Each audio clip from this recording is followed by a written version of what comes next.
कहानी की शुरुआत आसमान में उड़ते हुए एक पैसेंजर प्लेन से होती है, जहां हमारा मेन कैरेक्टर जैक आराम से बैठकर अपनी ड्रिंक तैयार कर रहा था। उस वक्त सब कुछ बिल्कुल नॉर्मल था। सारे पैसेंजर्स अपनी सीट्स पर आराम से बैठे हुए थे, लेकिन तभी अचानक तेज हवाओं के झोंकों से पूरा प्लेन जोर जोर से हिलने लगा। झटके इतने खतरनाक थे कि बिना सीट बेल्ट वाले पैसेंजर्स हवा में उछल पड़े और ऊपर लगे ऑक्सीजन मास्क नीचे गिर गए। तभी बढ़ते एयर प्रेशर से प्लेन के एक विंग में जोरदार ब्लास्ट हो गया। धमाका इतना भयानक था कि प्लेन का पिछला हिस्सा टूटकर हवा में ही उड़ गया और कई यात्री हजारों फीट नीचे जा गिरे। देखते ही देखते प्लेन पूरी तरह कंट्रोल से बाहर हो गया और तेजी से एक सुनसान आइलैंड की तरफ बढ़ने लगा। अंदर बैठे लोग अपनी जान बचाने के लिए जोर जोर से चीख रहे थे, लेकिन कुछ ही सेकंड्स में प्लेन तेजी से नीचे की घनी झाड़ियों से टकरा गया, जिससे अचानक उसमें एक जोरदार ब्लास्ट हो गया।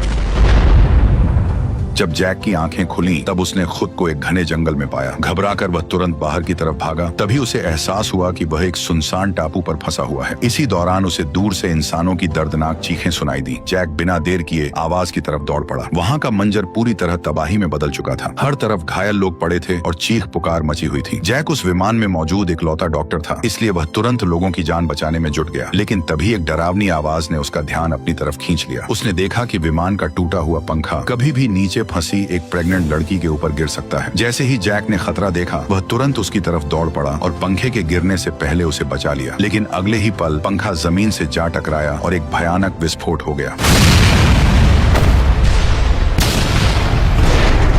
अपनी चोट की परवाह किए बिना जैक तुरंत लोगों की जान बचाने में जुट गया। लेकिन कुछ देर पहले हुए भयानक धमाके ने ज्यादातर घायलों को लाशों में बदल दिया था। कुछ देर बाद जैक अकेले जंगल के अंदर चला गया और अपने जख्म खुद सिलने की कोशिश करने लगा, लेकिन चोट उसकी बाजू के ऐसे हिस्से में थी जहां तक उसका हाथ पहुंच ही नहीं पा रहा था। तभी वहां एक लड़की आई और जैक के मदद मांगते ही वह उसके टांके लगाने के लिए तैयार हो गई। लेकिन वो यह देखकर हैरान थी कि बिना बेहोश किए भी जैक को टांके लगने पर बिल्कुल दर्द महसूस नहीं हो रहा था। यहीं से दोनों की जान पहचान हो गई। रात होते ही जैक ने टूटे विमान का पिछला हिस्सा देखकर अंदाजा लगाया कि कॉकपिट शायद अभी भी सही सलामत है और अगर उन्हें वहां से सिग्नल ट्रांसमीटर मिल गया तो वे रेस्क्यू टीम से संपर्क कर सकते हैं। ये बात सुनते ही लड़की, जिसका नाम कैट था, उसे अचानक कुछ याद आया। उसने बताया कि दिन में उसने घाटी की तरफ धुआं उठते देखा था, जो शायद कॉकपिट के गिरने की जगह होगी। इसलिए उसने तुरंत जैक के साथ वहां चलने को कहा। ये सुनकर जैक को उम्मीद की एक किरण नजर आने लगी, लेकिन तभी अचानक दूर जंगल से अचानक एक खतरनाक दहाड़ सुनाई दी।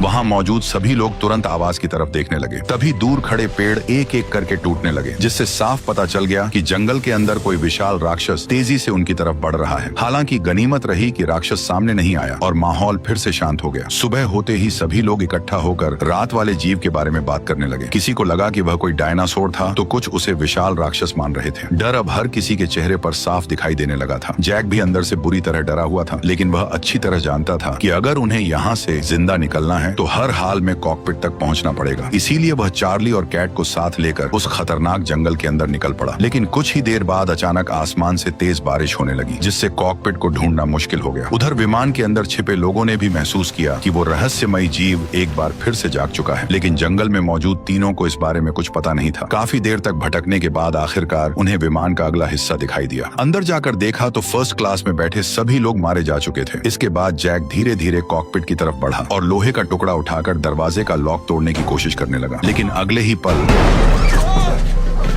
दरअसल जो कॉकपिट से बाहर निकला था वो सिर्फ एक लाश थी। कुछ देर बाद जब माहौल थोड़ा शांत हुआ तब जैक कॉकपिट के अंदर घुस गया और सिग्नल डिवाइस ढूंढने लगा, लेकिन तभी अचानक पायलट जाग गया। गौर से देखने पर जैक को समझ आया कि पायलट अभी भी जिंदा है। अच्छी बात यह थी कि उसे सिर्फ सिर में चोट लगी थी। तभी पायलट ने विमान हादसे की असली वजह बताई। उसने कहा कि जब उनका विमान इस रहस्यमयी समुद्री इलाके में पहुंचा था, तभी सारे सिग्नल अचानक गायब हो गए थे। खतरे को समझते हुए वह तुरंत विमान वापस मोड़ना चाहता था, लेकिन तभी एक रहस्यमयी हवा ने पूरे विमान को अपनी चपेट में ले लिया। कुछ ही सेकंड में विमान हवा में ही टूटकर बिखरने लगा और उसके बाद वह बेहोश हो गया। पायलट के अंदाजे के मुताबिक वे लोग फिलहाल जमीन से हजारों किलोमीटर दूर किसी अनजान जगह पर फंसे हुए थे। तभी अचानक पायलट को याद आया कि विमान में एक बैकअप वायरलेस सिस्टम भी मौजूद है, लेकिन ढूंढने पर उन्हें पता चला कि सिग्नल डिवाइस पहले ही खराब हो चुका है। ये सुनते ही जैक और कैट की जिंदा बच निकलने की आखिरी उम्मीद भी धीरे धीरे टूटने लगी। अब उनके पास कैंप वापस लौटने के अलावा कोई रास्ता नहीं बचा था। लेकिन तभी बाहर से अचानक एक अजीब अजीब डरावनी आवाज सुनाई दी और पूरा विमान जोर जोर से हिलने लगा, जिससे वहाँ मौजूद सभी लोग डर गए और तुरंत खिड़कियों की तरफ देखने लगे। तभी विमान के बाहर एक विशाल परछाई गुजरती दिखाई दी। उसके कदमों की आवाज से पूरा जहाज कांपने लगा। पायलट बाहर देखने के लिए जैसे ही शीशे के पास पहुंचा, उसी पल कोई खतरनाक चीज उसे पकड़कर बाहर घसीट ले गई। ये देखकर कैट जोर से चीख पड़ी। जैक उसकी मदद कर पाता उससे पहले ही उस रहस्यमयी जीव ने पायलट को खून से लथपथ कर दिया। पायलट की मौत के बाद माहौल और भी डरावना हो गया, लेकिन इससे पहले कि वे कुछ समझ पाते, विमान एक बार फिर जोर जोर से हिलने लगा और अचानक वो पेड़ से टूटकर नीचे गिर पड़ा, जिससे तीनों इधर उधर जा गिरे। जैक ने बिना समय गवाए तुरंत सिग्नल डिवाइस उठाई और जंगल की तरफ भागने लगा। पीछे से आती दहाड़ें उनके डर को और ज्यादा बढ़ा रही थी। हालांकि अच्छी बात यह रही कि वह रहस्यमयी जीव उनके पीछे नहीं आया, जिससे तीनों ने राहत की सांस ली और वापस कैंप की तरफ लौटने लगे। लेकिन कैंप पहुंचते ही उन्होंने देखा कि वहां दो लोग आपस में लड़ रहे थे। जैक और माइकल तुरंत बीच में पहुंचे और दोनों को अलग करने लगे। पूछताछ करने पर पता चला कि जेम्स को शक था कि पूरे विमान हादसे के पीछे कर्ली का हाथ है, क्योंकि जिस हिस्से में कर्ली बैठा था वहां मौजूद बाकी सभी लोग मर चुके थे और सिर्फ वही जिंदा बचा था। ये सुनते ही कर्ली गुस्से से भड़क उठा और माहौल फिर से लड़ाई जैसा हो गया। लेकिन तभी केट जोर से चिल्लाई और दोनों को किसी तरह शांत कराया। इसके बाद उसने सबको बताया कि उन्हें सिग्नल डिवाइस मिल चुका है, लेकिन वह पूरी तरह खराब हालत में है। अगर उन्हें यहाँ से मदद बुलानी है तो पहले उस डिवाइस को ठीक करना बेहद जरूरी है। ये सुनते ही वहाँ मौजूद सभी लोग एक दूसरे का चेहरा देखने लगे, क्योंकि किसी को भी ऐसी मशीन ठीक करनी नहीं आती थी। आखिर में कर्ली आगे आया और बोला कि वह इसे ठीक कर सकता है, लेकिन उम्मीद के मुताबिक जेम्स फिर से उस पर भड़क उठा। ये देखकर जैक अब और सहन नहीं कर सका और उसने गुस्से में जेम्स को चुप रहने की चेतावनी दे दी। क्योंकि जैक वाकई गुस्से में था, इसलिए जेम्स बिना कुछ बोले शांत हो गया। इसके बाद हंगामा खत्म हुआ और एक अच्छी खबर सामने आई। दरअसल कर्ली पहले सेना में कम्युनिकेशन ऑफिसर रह चुका था और यह सिग्नल डिवाइस भी मिलिट्री विमान की थी, इसलिए उसे ठीक करना उसके लिए ज्यादा मुश्किल नहीं था। वह तुरंत काम में जुट गया और कुछ ही देर बाद उसने सिग्नल डिवाइस को दोबारा चालू कर दिया। लेकिन परेशानी यह थी कि बैटरी बहुत कम बची थी। अगर उन्हें मदद के लिए सिग्नल भेजना था तो डिवाइस को किसी ऊंची जगह पर ले जाना जरूरी था। लेकिन जब केट ने पूछा कि आखिर कितनी ऊंचाई चाहिए, तब कर्ली ने जंगल के बीच मौजूद एक विशाल चट्टान की तरफ इशारा किया। ये देखकर केट का चेहरा उतर गया, क्योंकि वो अभी अभी मौत के मुंह से बचकर निकली थी और अब वो फिर से जान जोखिम में डालना नहीं चाहती थी। लेकिन उनके पास दूसरा कोई रास्ता नहीं था, इसलिए कैट बिना जैक को बताए बाकी 4 लोगों के साथ उस खतरनाक जंगल के अंदर निकल पड़ी। लेकिन रास्ते में अचानक जेम्स भी उनके पीछे आ गया। उसने जानबूझकर कैट को धक्का मारा और अकेले आगे निकल गया। उसकी घटिया हरकतें देखकर अब केट भी उससे चिढ़ने लगी थी, लेकिन उसे जरा भी अंदाजा नहीं था कि आगे चलकर यही इंसान उनकी जान बचाने वाला था। काफी मुश्किल पहाड़ी रास्ता पार करने के बाद वे लोग घने जंगल तक पहुंच गए, जहां जेम्स अब भी लगातार कर्ली को प्लेन क्रैश के लिए ताने मार रहा था। उसकी बातें सुन सुनकर आखिरकार कर्ली का गुस्सा फूट पड़ा। वह पलटकर जवाब देने ही वाला था कि तभी पीछे से अचानक कोई अजीब सी आवाज सुनाई दी। आवाज इतनी डरावनी थी कि सभी लोग तुरंत घबराकर सामने की झाड़ियों की तरफ देखने लगे।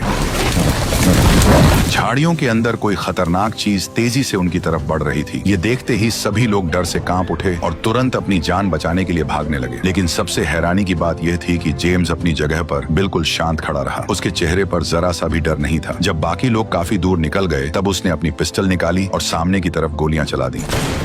लेकिन वह जीव भी किसी मॉन्स्टर से कम नहीं था। इतनी गोलियां लगने के बाद भी उस पर कोई असर नहीं हुआ। तभी किस्मत से जेम्स की एक गोली सीधे उस चीज के कमजोर हिस्से पर जा लगी।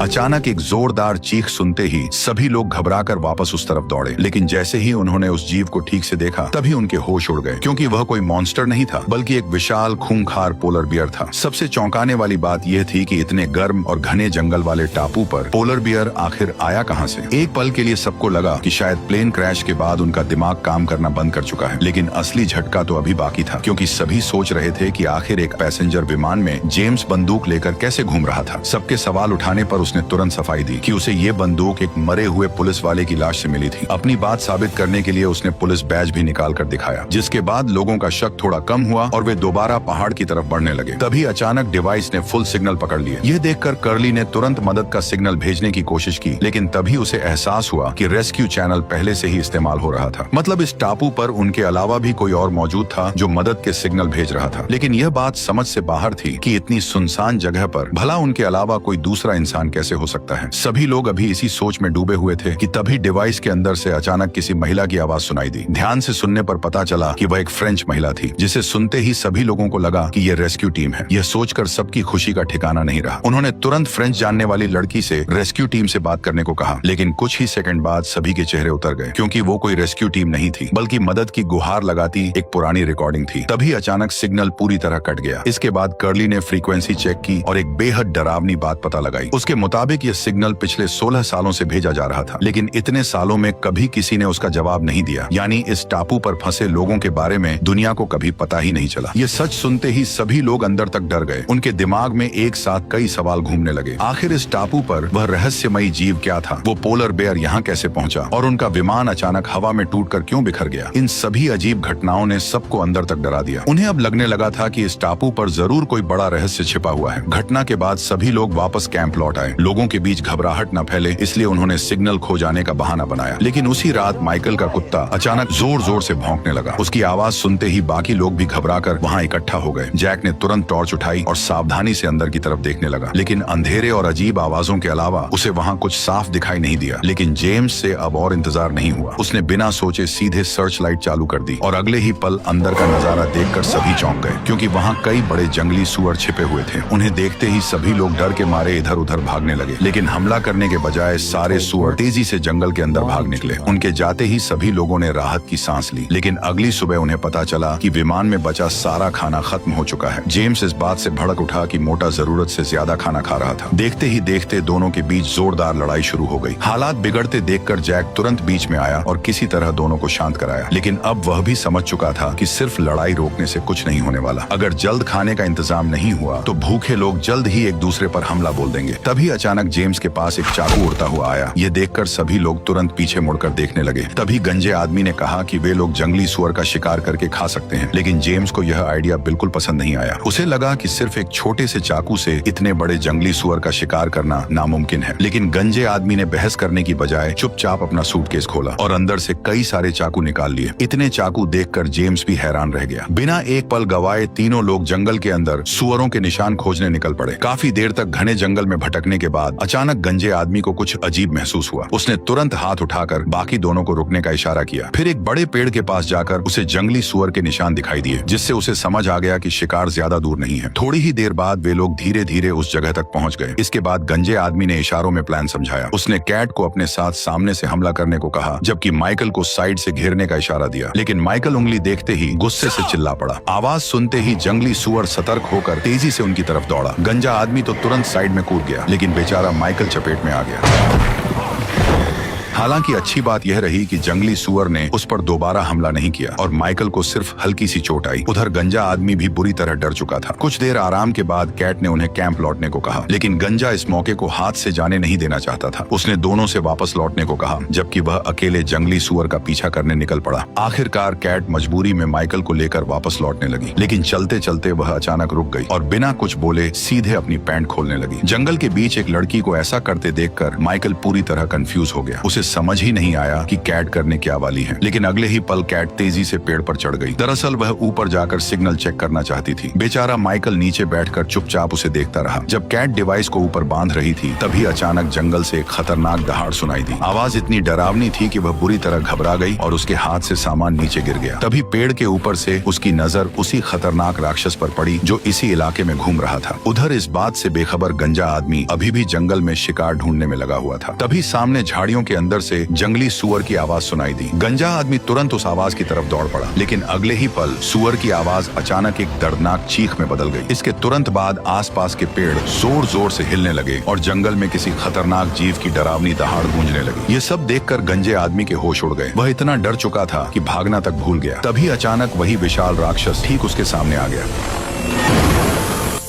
दूसरी तरफ कैट और माइकल वापस कैंप पहुंच चुके थे। कैट ने तुरंत जैक को जंगल में हुई सारी घटना बता दी। उसने यह भी कहा कि गंजा आदमी शायद उस रहस्यमयी जीव का शिकार बन चुका है। यह सुनकर जैक का चेहरा कुछ देर के लिए उतर गया। तभी अचानक उसकी नजर पास की हिलती झाड़ियों पर पड़ी। उसे लगा कि शायद वही खतरनाक राक्षस यहाँ तक आ पहुंचा है। सच्चाई जानने के लिए वह बिना देर किए जंगल की तरफ दौड़ पड़ा, लेकिन जैसे ही वह अंदर पहुंचा, घने जंगल के बीच से गंजा आदमी अचानक बाहर निकल आया। उसके हाथ में एक जंगली सुअर भी था। उसके शरीर पर अभी भी ताजा खून लगा हुआ था, जिससे साफ पता चल रहा था कि उसने अभी अभी कोई खतरनाक लड़ाई लड़ी है। रात होते ही सभी लोग एक जगह इकट्ठा हुए और हादसे में मारे गए लोगों के लिए प्रार्थना करने लगे। इसी दौरान माइकल ने गंजे आदमी से पूछा कि क्या उसने सच में उस राक्षस को देखा था। गंजा कुछ पल चुप रहा, फिर उसने साफ कह दिया कि उसने वहाँ कुछ नहीं देखा। लेकिन माइकल को उसकी बातों पर यकीन नहीं हुआ। अब खाने का इंतजाम तो हो चुका था, लेकिन एक नई मुसीबत उनके सामने खड़ी थी। विमान में बचा ताजा पानी जल्द ही खत्म होने वाला था। वे लोग शिकार करके पेट तो भर सकते थे, लेकिन समुद्र का खारा पानी पीकर ज्यादा दिन जिंदा नहीं रह सकते थे। इसलिए उन्हें हर हाल में रेस्क्यू टीम तक अपने जिंदा होने की खबर पहुंचानी थी। इसीलिए कर्ली बिना किसी को बताए दोबारा रेडियो सिग्नल ढूंढने के लिए पहाड़ी की तरफ निकल पड़ा। लेकिन जैसे ही डिवाइस ने काम करना शुरू किया, उसी वक्त किसी ने पीछे से आकर उसे बेहोश कर दिया। हालांकि हैरानी की बात यह थी कि हमलावर ने उसे मारा नहीं, बल्कि सिर्फ सिग्नल डिवाइस तोड़ी और वहां से गायब हो गया। अब तक मिले सभी सबूतों को देखकर कर्ली को यकीन होने लगा कि इस टापू पर कोई ऐसा इंसान मौजूद है जो नहीं चाहता कि यहाँ फंसे लोग बाहर जाएं। लेकिन वह आखिर कौन था, यह अब भी एक रहस्य बना हुआ था। सच्चाई का पता लगाने के लिए अगले ही दिन कर्ली अकेले पूरे टापू की तलाश में निकल पड़ा। काफी देर तक चलते रहने के बाद वह समुद्र किनारे बैठकर आराम करने लगा। तभी अचानक उसकी नजर रेत के अंदर दबी एक स्टील की मोटी तार पर पड़ी। वह तुरंत उसे बाहर खींचने लगा, लेकिन अगले ही पल उसे पता चला कि उस तार का दूसरा सिरा सीधे समुद्र के अंदर जा रहा था, जिससे वह पूरी तरह कंफ्यूज हो गया। तभी उसने देखा कि तार का दूसरा सिरा जंगल के अंदर की ओर भी जा रहा है। यह देखकर उसे उम्मीद की एक किरण नजर आई और वह तुरंत उस केबल का पीछा करते हुए जंगल में आगे बढ़ने लगा। लेकिन कुछ ही देर बाद अचानक उसका रास्ता रुक गया। नीचे झुककर देखा तो वहाँ पतली लोहे की तार बिछी हुई थी, जिसे देखकर कोई भी समझ सकता था कि यह एक खतरनाक जाल है। इसलिए वो बेहद सावधानी से आगे बढ़ने लगा। लेकिन दूसरा कदम रखते ही अचानक क्लिक की आवाज आई और जाल एक्टिव हो गया।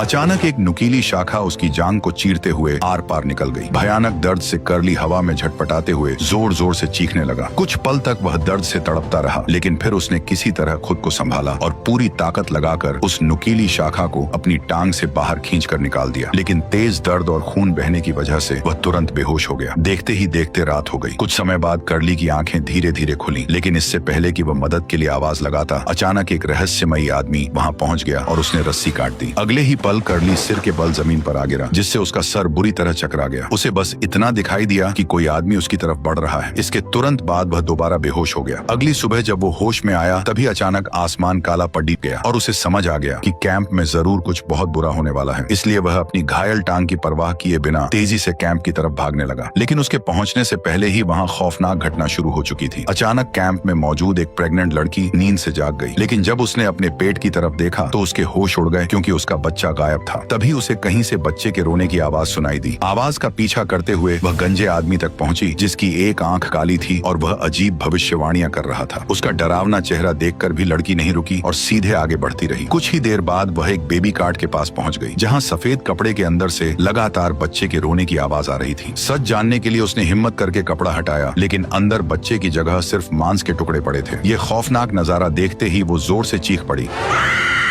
चीख सुनते ही चार्ली तुरंत वहां पहुंचा, लेकिन तब तक एना अपना मानसिक संतुलन खो चुकी थी और आसपास मौजूद लोगों पर हमला कर रही थी। हालांकि चार्ली ने किसी तरह उसे शांत कर दिया। शुरुआत में सभी को लगा कि एना ने कोई डरावना सपना देखा है, लेकिन जब उन्होंने उसके हाथों की तरफ देखा तो वहां सच में खून लगा हुआ था, जिससे सभी के अंदर एक अजीब सा डर फैल गया। सुबह जब जैक ने एना के हाथ की जांच की, तब पता चला कि डर के कारण उसने अपनी मुट्ठी इतनी जोर से भींच ली थी कि उसके नाखून हथेली में घुस गए थे। इसी वजह से उसके हाथ से खून बहने लगा था। ये जानकर सभी ने राहत की सांस ली। लेकिन उसी रात जब एना सो रही थी, तभी अचानक उस पर हमला हो गया। उसे ऐसा महसूस हुआ मानो कोई उसके पेट पर चाकू से वार कर रहा हो। चीख सुनते ही बाकी लोग भागते हुए वहां पहुंचे, लेकिन वहां कोई भी मौजूद नहीं था। घबराई हुई एना ने बताया कि किसी ने अभी अभी उसके पेट पर हमला किया था, लेकिन जब जैक ने उसके कपड़ा हटाकर देखा तो पेट पर एक भी निशान मौजूद नहीं था। जैक को लगा कि एना को प्रेगनेंसी की वजह से उसे ऐसे उल्टे सीधे ख्याल आ रहे हैं, इसीलिए उसने इस बात को ज्यादा सीरियसली नहीं लिया और उसे दवा खाकर आराम करने को कहा। लेकिन जैक की यह बात सुनते ही एना बुरी तरह भड़क गई। उसे लगने लगा कि जैक उसकी बातों पर बिल्कुल भरोसा नहीं कर रहा। इसी वजह से वह गुस्से में अपना सामान उठाकर कैंप छोड़कर जंगल के अंदर चली गई। चार्ली ये सब देख नहीं सका और वह तुरंत एना को मनाने उसके पीछे चला गया। लेकिन थोड़ी ही देर बाद एना के पेट में अचानक तेज दर्द शुरू हो गया। ये देखकर चार्ली घबरा गया और तुरंत जैक को बुलाने के लिए कैंप की तरफ दौड़ पड़ा। लेकिन रास्ते में उसकी मुलाकात जिम से हो गई। चार्ली ने बिना देर किए उसे जैक को एना की हालत के बारे में बताने के लिए भेज दिया। हालांकि उसे बिल्कुल अंदाजा नहीं था कि यही फैसला आगे आगे चलकर सभी के लिए भारी पड़ने वाला था। उधर एना का दर्द धीरे धीरे कम होने लगा और दोनों वापस कैंप की ओर लौटने लगे। लेकिन तभी रास्ते में अचानक जिम दिखाई दिया। सबसे अजीब बात यह थी कि वह जैक को अपने साथ नहीं लाया था, बल्कि वह अजीब नजरों से लगातार एना को घूर रहा था। उसी समय कर्ली लंगड़ाते हुए कैंप वापस पहुंचा। उसने जैक को बताया कि इस टापू पर उनके अलावा भी कोई और मौजूद है। जैक अभी इस बात को समझ ही रहा था कि तभी मोटा आदमी भागता हुआ वहां पहुंचा। उसने घबराते हुए बताया कि विमान हादसे में एक और इंसान बचा था जो अब तक सबसे छिपकर रह रहा था और उसका नाम जिम था। यह सुनते ही जैक के चेहरे का रंग उड़ गया। उसे तुरंत एहसास हुआ कि अब कुछ बहुत खतरनाक होने वाला है, इसलिए वो तुरंत गंजे के साथ एना और चार्ली को ढूंढने निकल पड़ा। लेकिन तब तक काफी देर हो चुकी थी, क्योंकि वहां सिर्फ लड़ाई के निशान बचे थे, जबकि एना और चार्ली दोनों गायब थे। तभी गंजे ने पहले कैंप लौटकर जरूरी सामान लाने को कहा, लेकिन जैक बुरी तरह घबराया हुआ था। उसे लग रहा था कि अगर उसने एना की बात पर शक नहीं किया होता तो वह आज इस मुसीबत में भी नहीं फंसती। इसी पछतावे में जैक अकेला ही जंगल के अंदर भाग पड़ा और पागलों की तरह उन्हें ढूंढने लगा। लेकिन कुछ दूर जाते ही उसे एहसास हुआ कि वह बार बार एक ही जगह पर घूम रहा है, मानो वो किसी भूल भुलैया में फंस गया था। कुछ देर बाद गंजा बाकी लोगों के साथ जैक तक पहुंचा, तब जाकर तलाश फिर से शुरू हुई। हालांकि राहत की बात यह थी कि रास्ते में उन्हें चार्ली के कपड़े का फटा हुआ टुकड़ा मिल गया, जिससे साफ हो गया कि वे सही दिशा में जा रहे हैं। लेकिन तभी उनके सामने दो अलग अलग रास्ते आ गए, जहां दोनों तरफ पैरों के निशान थे। जिसके बाद चारों लोगों ने अलग अलग जाकर तलाश करने का फैसला किया। गंजा आदमी एक तरफ निकल गया, जबकि जैक कैट को साथ लेकर दूसरी दिशा में बढ़ने लगा। लेकिन मुसीबतें अभी खत्म नहीं हुई थीं। थोड़ी ही देर में तेज बारिश शुरू हो गई और चार्ली को ढूंढना पहले से ज्यादा मुश्किल हो गया। काफी देर जंगल में भटकने के बाद जैक को अचानक उसके कपड़े का एक और फटा हुआ टुकड़ा मिला, जिससे उसे लगा कि अब वो उसके काफी करीब पहुंच चुका है। लेकिन तभी अचानक उसे एना की दर्द भरी चीख सुनाई दी। आवाज का पीछा करते हुए जैक तुरंत पहाड़ी के ऊपर चढ़ने लगा। कैट भी उसके पीछे पीछे ऊपर चढ़ रही थी, लेकिन जल्दबाजी में जैक का हाथ फिसल गया और वह सीधे पहाड़ी से नीचे जा गिरा।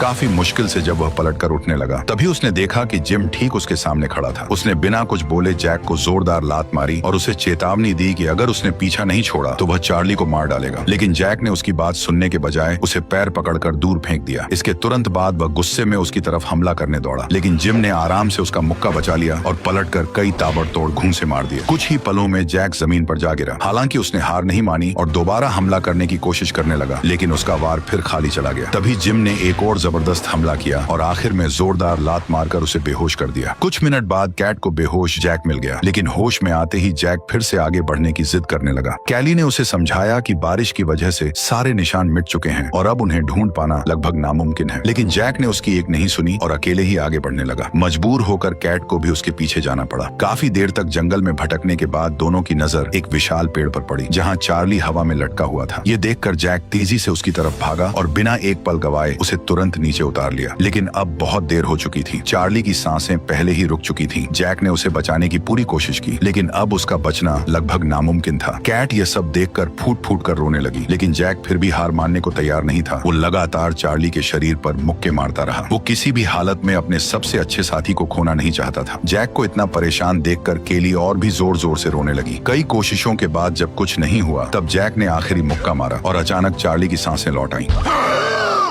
और इसी के साथ इस कहानी का पार्ट 1 खत्म हो गया। अब जो पार्ट 2 होगा वह और भी ज्यादा इंटरेस्टिंग होने वाला है, क्योंकि चार्ली जंगल के बारे में कुछ ऐसी भयानक बातें बताएगा जिससे सभी की रूह कांप उठेगी। अगर आपको आगे की कहानी जाननी है तो कमेंट करके जरूर बताना कि क्या मुझे इसका पार्ट 2 लाना चाहिए या नहीं। और बाकी आप समझदार हो। बाय।